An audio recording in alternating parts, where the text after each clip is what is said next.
बिस्मिल्लाह, अल्हम्दुलिल्लाह, अस्सलातु वस्सलामु अला रसूलिल्लाह, अस्सलामु अलैकुम वरहमतुल्लाहि वबरकातुहू। आज हम नून साकिना और तनवीन के रूल्स का आगाज करेंगे, लेकिन इससे पहले कि हम इस टॉपिक की तफसीलात में जाएं, हम ये जानने की कोशिश करते हैं कि नून साकिना क्या है और तनवीन क्या है। एक साकिन हर्फ एक ऐसा हर्फ होता है जिसके ऊपर कोई हरका या तश्कील, फतहा, दम्मा, कसरा, जेर, जबर पेश नहीं होता।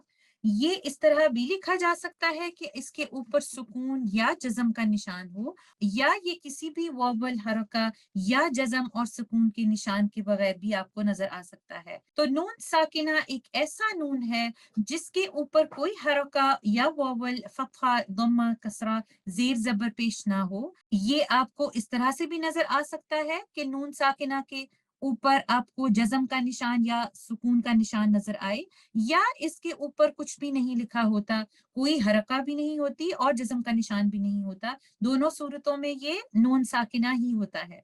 अगर आप इस एग्जाम्पल में देखें तो लेटर नून यहाँ पर सुकून के साथ लिखा है या जज्म के साथ लिखा है, तो ये लेटर नून एक साकिन हालत में है, इसको हम कहेंगे नून साकिना।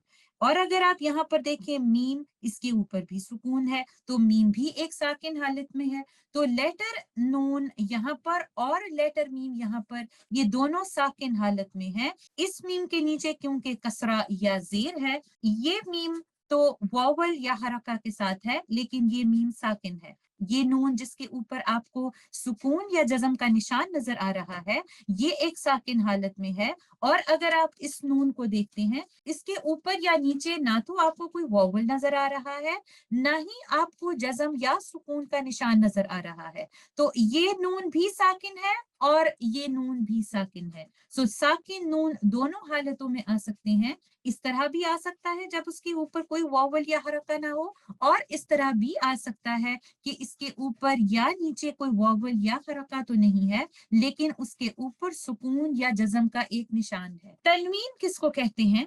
तनवीन कहते हैं डबल फतहा, जो कि इस तरह से लिखा जाता है, किसी भी हर्फ के ऊपर आपको इस तरह से नजर आते हैं।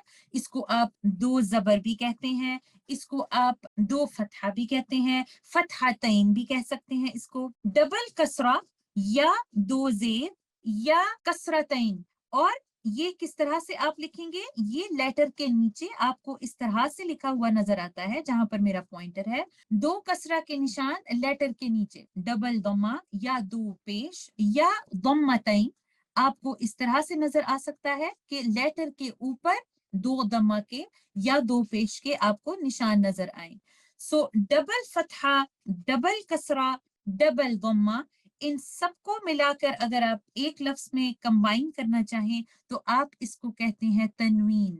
तनवीन हमेशा लफ्ज के आखिर में ही नजर आती है, ये आपको लफ्ज के दरमियान में नजर नहीं आती। और तनवीन के अंदर नून साकिना छुपा हुआ होता है, ये आपको देखने में तो नजर नहीं आता, लेकिन जब आप तनवीन की अदायगी करते हैं तो नून साकिना आपके प्रोनाउंसिएशन में तो आता है, लेकिन लिखा हुआ नजर नहीं आता। अगर आप इन एग्जाम्पल्स में देखते हैं, ये लफ्ज है किताबिन। सो बा के नीचे कसरातैन या दो जेर हैं, तो अगर आप इसको खोल के लिखना चाहें तो आप ऐसे लिख सकते हैं किताबिन। अब आपने देखा कि बा के नीचे कसरा और उसके बाद नून साकिन है, और ये नून साकिना जो यहाँ पर आपको नजर आ रहा है, ये एक्चुअली इस तनवीन कसरातैन के अंदर छुपा हुआ है। अगर आप नेक्स्ट एग्जांपल में देखें किताबुन, तो इस बा के ऊपर दम्मतैन या दो पेश हैं। जब आपने इस लफ्ज को खोल के लिखा तो आप इसको ऐसे लिख सकते हैं किताबुन। तो ये नून साकिना यहाँ पर जो आपको नजर आ रहा है, ये एक्चुअली इस तनवीन दम्मतैन के अंदर छुपा हुआ है। अगर आप यहाँ पर देखें किताबन फतहतैन या दो जबर के अंदर जो नून साकिना छुपा हुआ है, इसको अगर आप खोल के लिखना चाहें तो आप इस तरह से ये लफ्ज लिख सकते हैं किताबन। तो इससे हमें पता चला कि चाहे फतहतैन है, गम्मतैन है या कसरतैन है, तनवीन के अंदर नून साकिना छुपा हुआ होता है। नून साकिना तनवीन का हिस्सा होता है, आप बोलते वक्त तो इसको सुन सकते हैं, लेकिन ये आपको लिखा हुआ नजर नहीं आता, लिखने में ये तनवीन के अंदर छुपा हुआ होता है। تو یہ کچھ باتیں تھیں نون ساکنہ اور تنوین کے بارے میں جو ہمیں جاننا بہت ضروری تھی، اس سے پہلے کہ ہم یہ تفصیلات جانیں کہ تنوین اور نون ساکنہ کے رولز کیا ہیں۔ اب جب ہم یہ بات جان چکے ہیں کہ نون ساکنہ کیا ہے اور تنوین کس کو کہتے ہیں، تو اب ہم ان تجوید رولز کی بات کریں گے جو ہم نے ساکن نون اور تنوین پر اپلائی کرنے ہیں۔ ساکن نون اور تنوین کے 4 رولز ہیں، جن میں سب سے پہلے ہے اظہار، اس کے بعد ادغام، پھر اقلاب اور اخفاء، اور انشاءاللہ ہم ان چاروں کے بارے میں بات کریں گے۔ سب سے پہلے ہم بات کرتے ہیں اظہار کی۔ اظہار کا مطلب ہے ظاہر کرنا، اور تجوید کے رولز میں کسی لیٹر یا حرف کے اظہار کا مطلب ہے اس لیٹر کو اس کے پراپر مخرج اور صفات کے ساتھ اس کو ادا کرنا۔ بائی ڈیفالٹ ہر حرف ایک اظہار کی حالت میں ہوتا ہے۔ اس کا مطلب یہ ہے کہ ہم اس حرف کو اس کے پراپر مخرج اور اس کی صفات کے ساتھ ادا کریں گے، اس کے تمام رائٹس اس کو دیں گے۔ فار ایگزامپل الحمد، تو یہاں پر لیٹر لام ایک اظہار کی کنڈیشن میں ہے، لیٹر حاک ایک اظہار کی کنڈیشن میں ہے، لیٹر میم پر ہم اظہار کریں گے، لیٹر دال ایک اظہار کی کنڈیشن میں ہے۔ تو ان تمام لیٹرز کو ہم ان کے رائٹس کے ساتھ پڑھیں گے، ان کے تمام حقوق ان کو دیں گے، ان کو پراپر مخرج اور پراپر صفات کے ساتھ ان کو پڑھیں گے۔ تو یہ ایک جنرل ڈیفینیشن ہو سکتی ہے اظہار کی کہ ہر حرف، ہر لیٹر بائی ڈیفالٹ اظہار کی حالت میں ہوتا ہے، جب تک یہ کسی خاص حالت میں نہ ہو جہاں پر ہمیں اپنی آسانی کے لیے کسی مختلف رول کو اپلائی کرتے ہوئے اسے پڑھنے کی ضرورت ہو۔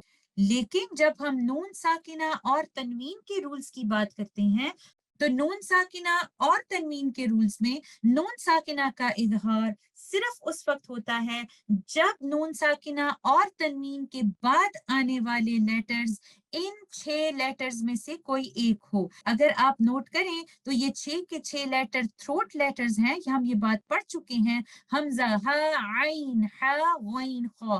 ان 6 تھروٹ لیٹرز میں سے اگر کوئی بھی لیٹر آپ کو لیٹر نون ساکن یا تنوین کے بعد نظر آتا ہے، تو آپ ساکن لیٹر نون کو یا تنوین میں چھپے ہوئے ساکن لیٹر نون کو کلیئرلی پڑھتے ہیں، اس کو اظہار کے ساتھ پڑھتے ہیں، اس کے پراپر مخرج جس میں ہم اپنی زبان کی نوک کو ٹچ کرتے تھے روف آف دا ماؤتھ کے ساتھ، اور اس کی صفات جس میں سے خاص طور پر غنہ جو لیٹر نون کی اور لیٹر میم کی صفات میں سے ایک صفات ہے، تو آپ لیٹر نون کو اس کے مخرج اور اس کی صفات کے ساتھ پراپرلی ادا کریں گے، اس کے تمام رائٹس کو دیتے ہوئے اس لیٹر کو پڑھیں گے۔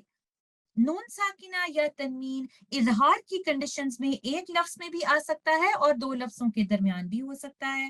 عثمانی اسکرپٹ میں تنوین کی شکل کچھ اس طرح سے نظر آئے گی، آپ یہاں پر دیکھ سکتے ہیں، فتحتین، کسرتین اور ضمتین۔ اور ایک اور بات جس کا ہم نے یہاں پر دھیان رکھنا ہے اظہار کی کنڈیشن میں، کہ ہم لیٹر نون کی جو صفہ آف غنہ تھی اس کو ہم بہت زیادہ لمبا نہ کریں۔ لیٹر نون کا پرماننٹ کریکٹرسٹک ہے غنہ، لیکن ہم اس کو بہت لمبا نہیں کریں گے، اور ابھی ہم ان ایگزامپلز میں دیکھتے ہیں کہ ہم اس کو کس طرح سے پڑھیں گے۔ فرسٹ ایگزامپل میں ہم دیکھتے ہیں لیٹر نون ایک ساکن کنڈیشن میں ہے اور آپ کو اس کے اوپر سکون کا نشان نظر آ رہا ہے۔ اس کے بعد آنے والا لیٹر ہا ہے، جو کہ ہمارے 6 تھروٹ لیٹرز غین، خا، عین، ہا، حمزہ ہا میں سے ایک لیٹر ہے۔ تو جب بھی نون ساکنہ کے بعد آنے والا لیٹر ان 6 تھروٹ لیٹرز میں سے ایک لیٹر ہوگا، ہم لیٹر نون ساکن کو کلیئر پڑھیں گے اور اس کے غنہ کو بہت زیادہ دیر تک ہولڈ نہیں کریں گے، ہم اس کو کلیئرلی پڑھیں گے، اس کے مخرج اور اس کی صفات کو دیتے ہوئے پڑھیں گے۔ تو یہاں پر ہم اس کی پروننسیشن کچھ اس طرح سے کریں گے، ون ہاؤ، ون ہاؤ۔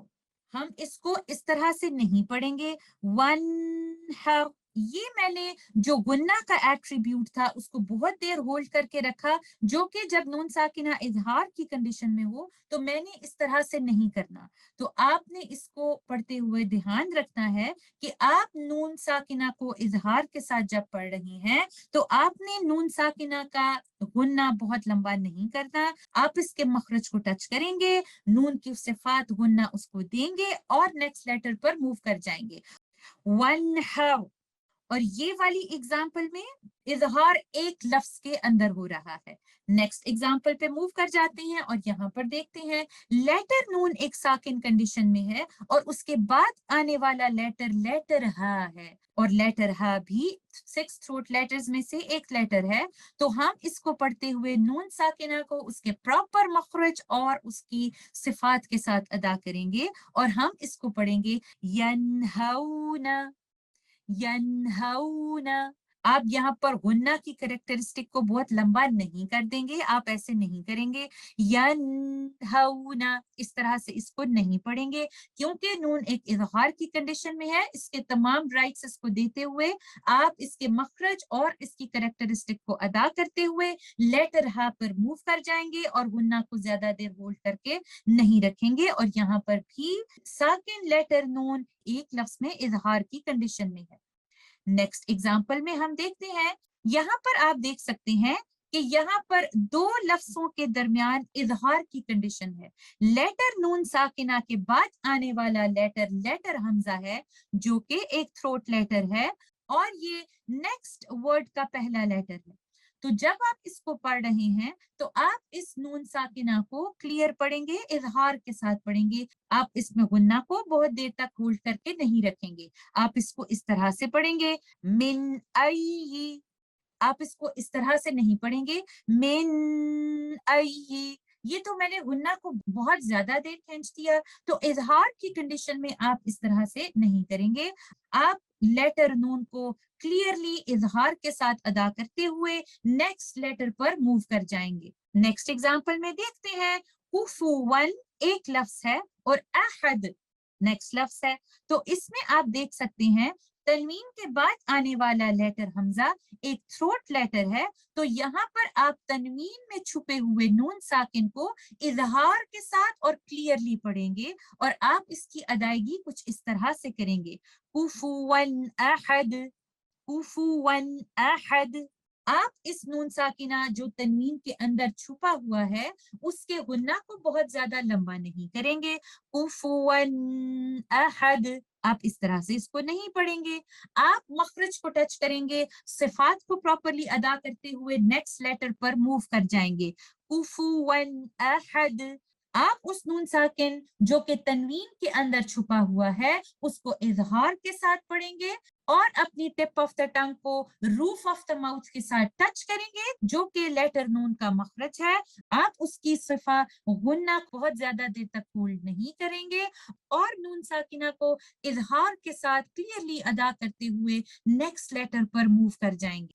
तो इजहार लेटर नून साकिना और तनवीन के केस में ये है कि अगर नून साकिना या तनवीन के बाद आने वाला लेटर इन 6 लेटर्स में से कोई एक हो तो उधर आप लेटर नून साकिना और तनवीन को इजहार के साथ पढ़ेंगे।